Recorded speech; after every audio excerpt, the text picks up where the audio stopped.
எல்லாருக்கும் வணக்கம். நீண்ட நாள் கழித்து நம்மளோட ஜோ பவுல்ட்ரி ஃபார்மில் ஒரு விசேஷமான வீடியோ. என்னன்னு கேட்டிங்கன்னா, நம்ம இந்த இடத்துல இப்போ பார்த்துட்ருக்க இந்த இடம் ஒரு 10க்கு 16 அளவில் உள்ள ஒரு சைஸில் உள்ள ஒரு இடம். இதில் நமக்கு ஒரு ஐடியா வந்திருக்கு. என்னென்னு கேட்டிங்கன்னா, அந்த புதுசாக ஒரு ப்ரீடு வந்திருக்கு பாருங்கள், சோனாலி அப்படின்னு சொல்லி. அந்த கோழிகளை இதில் வளர்த்து கொண்டு வருவோம். ஏன்னு கேட்டிங்கன்னா, இப்போ நமக்கு நம்ம கார்டனில் நம்மகிட்ட நாட்டுக்கோழி கருங்கோழிக்கே இடம் பத்தலை. ஸோ நம்ம இதுக்காக ஒரு கொண்டு வரணும். இப்போ இந்த மரத்தெல்லாம் கழிச்சிட்டு இந்த இடத்துல மட்டையெல்லாம் உள்ளே வந்திருக்கு பாருங்கள். இதை எடுத்துகிட்டு இப்போ நம்மளால் செட்டு போட்டால் அது வேஸ்ட்டு. அதனால் கூரை போடலான்னு டிசைட் பண்ணி மொத்தமாக கான்ட்ராக்டே விட்டாச்சு. இதை நம்ம வீட்டுக்கு ஆப்போசிட்டில் இருக்காங்க. ஸோ மரத்தை கொண்டாந்து காலையிலே இறக்கிட்டாங்க. இப்போ ஒரு 7:30 டைம். எப்படி ஏற்றுறாங்க பாருங்கள் மரத்தை. நம்மளாக இருந்தால் படி வழியே ஏற்றிக்கிட்டு இருப்போம் ஸ்டெப் பை ஸ்டெப்பாக. ஆனால் அவங்க என்ன பண்ணிக்கிட்டு இருக்காங்க பாருங்கள், எவ்வளோ ஷார்ட்டாக மாடிக்கு மரத்தை ஏற்ற முடியுமோ அவ்வளோ ஷார்ட்டாக ஏற்றிக்கிட்டு இருக்காங்க. ரொம்ப ஆக்டிவாக வேலை நடந்துச்சு. காலையில் ஒரு 7:30க்கு வந்தாங்க. மதியானம் ஒரு 12 o'clockலாம் முடிச்சிட்டாங்க. இப்போ இது மூங்கில் ஃபுல்லாகவே எல்லாமே மூங்கிலில் தான் போடுறோம்.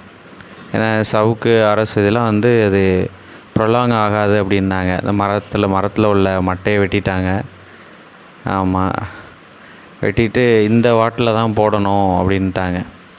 இதில் போட்டால் தான் உங்களுக்கு ஒரு 4 years ஆகுது இந்த கொட்டகை இருக்கும் ப்ரொலாங் ஆகி அப்படின்னு சொன்னாங்க. ஸோ அது அப்படியே ஸ்டெப் பை ஸ்டெப்பாக போட்டுட்ருக்கேன் வீடியோ பாருங்கள். இது முன்னெல்லாம் அடைக்க சொல்லிட்டேன். முன்னால் பின்னால் இந்த சைடில் எல்லாத்தையும் அடைச்சிட்டு நடுவில் ஒரு சின்ன டோர் பெருசாக வைக்கலான்னாங்க. இல்லை எனக்கு சின்னமாக வச்சு கொடுங்கன்ட்டேன். இப்போ அதனால் இப்போ ஏன் இந்த அளவு ஹைட்டு போடுறோன்னா, ஒன்று மழை தண்ணி அதில் நிற்காது, கூரை அந்த கீத்து ரொம்ப நாள் வரும் அப்படின்றாங்க. ரெண்டாவது நமக்கு ஹீட்டு உள்ளே இறங்காது. கூரை எப்போவும் மே மாதம் வெயிலில் கூட நல்லா சில்லுன்னு இருக்கும்.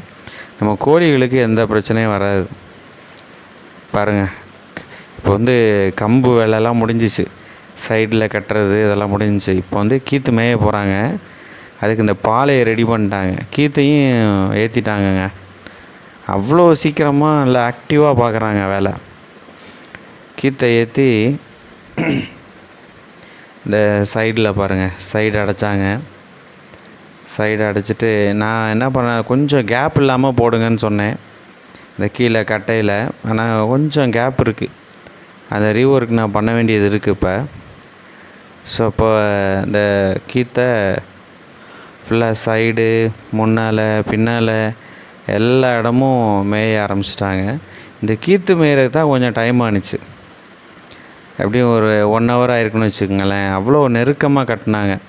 அப்போ தான் இது ப்ரொலாங் ஆகும் அப்படின்னு. பாருங்கள், இது இப்போ கட்டி முடித்த உடனே கீத்து கட்டினோடனே எந்த அளவுக்கு சைடு முன்னெல்லாம் அடைச்சிருக்காங்கன்றதை பாருங்கள்.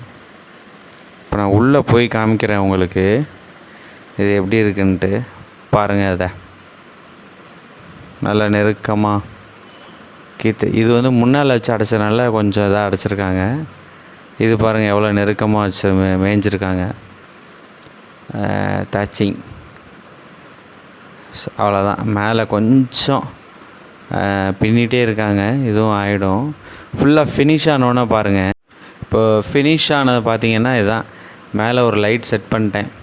ஏற்கனவே மாடியில் இருந்தது தான். இது பற்றாமல் நம்ம நைட் டைம்லாம் கோழிக்கு நம்ம தீவனம்லாம் போடுற மாதிரி இருக்கும். அதுக்காக என்ன பண்ணிட்டேன், உள்ளுக்கு ஒரு லைட்டு பற்றாது. அதனால் ஒரு மூங்கில் டோரு ஒரு நாள் பண்ணியாச்சு. அங்கே ஒரு லைட்டு, அப்படியே ஆப்போசிட்டில் இது இந்த ஒரு சுவிட்சை போட்டோன்னா 2 லைட்டு எரியிற மாதிரி ஒரு சீரியல் கனெக்ஷன் கொடுத்தாச்சு. இது பாருங்கள், இதுதான் ஃபுல்லாக கம்ப்ளீட் ஆனதோட நம்மளோட ஜோ பவுல்ட்ரி ஃபார்மோட எக்ஸ்டென்ஷன்னு சொல்லலாம். ஆமாம், நல்லா கொட்டகை தூக்காத அளவுக்கு சைட்லலாம் கம்பு வச்சு பயங்கரமாக பண்ணிட்டாங்க.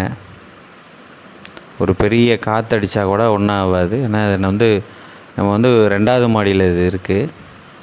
ஸோ அதனால் இந்த டோர் நம்மளே அடித்தாச்சு போட்டு இது எதுக்கு ஸ்பெண்ட் பண்ணிக்கிட்டுன்ட்டு மிச்சமான மூங்கில அவங்களே இது மாதிரி சின்ன சின்னமாக கிழிச்சு கொடுத்துட்டாங்க. அழகாக நம்ம வந்து டோர் அடைச்சாச்சு. இந்த டோரை ஃபுல்லாக அடைச்சோன்னா பாருங்களேன், இது உள்ளே இருந்து இதில் இந்த டோரை வந்து நம்ம வந்து அதை அடைக்கணும், வலை வச்சு இந்த கேப்லாம் ஃபில் பண்ணணும், இல்லைன்னா உள்ளே எதாவது போயிட்டுருக்கும். இதில் ஒரு சின்ன பிரச்சனை என்னென்னா, நம்மளோட ஏசியோட அவுட்டோர் இதில் தான் இருக்குது. அதை ஷிஃப்ட் பண்ணணும். அது இல்லாமல் இப்போ இங்கே இருக்கிற இந்த இதெல்லாம் சுத்தம் பண்ணிட்டு மேலே தேங்காய் நார் ஏதாச்சும் ஒன்று போடணும். இந்த அவுட்டோரை முதல்ல தூக்கணும். கூடிய சீக்கிரமே பார்ட் 2 வீடியோ வரும். ஃபுல்லாக அப்டேட் பண்ணுறேன் உங்களுக்கு. சேனலை சப்ஸ்கிரைப் பண்ணிக்கோங்க. கோழியோடு காமிக்கிறேன் உங்களுக்கு. தேங்க்யூ.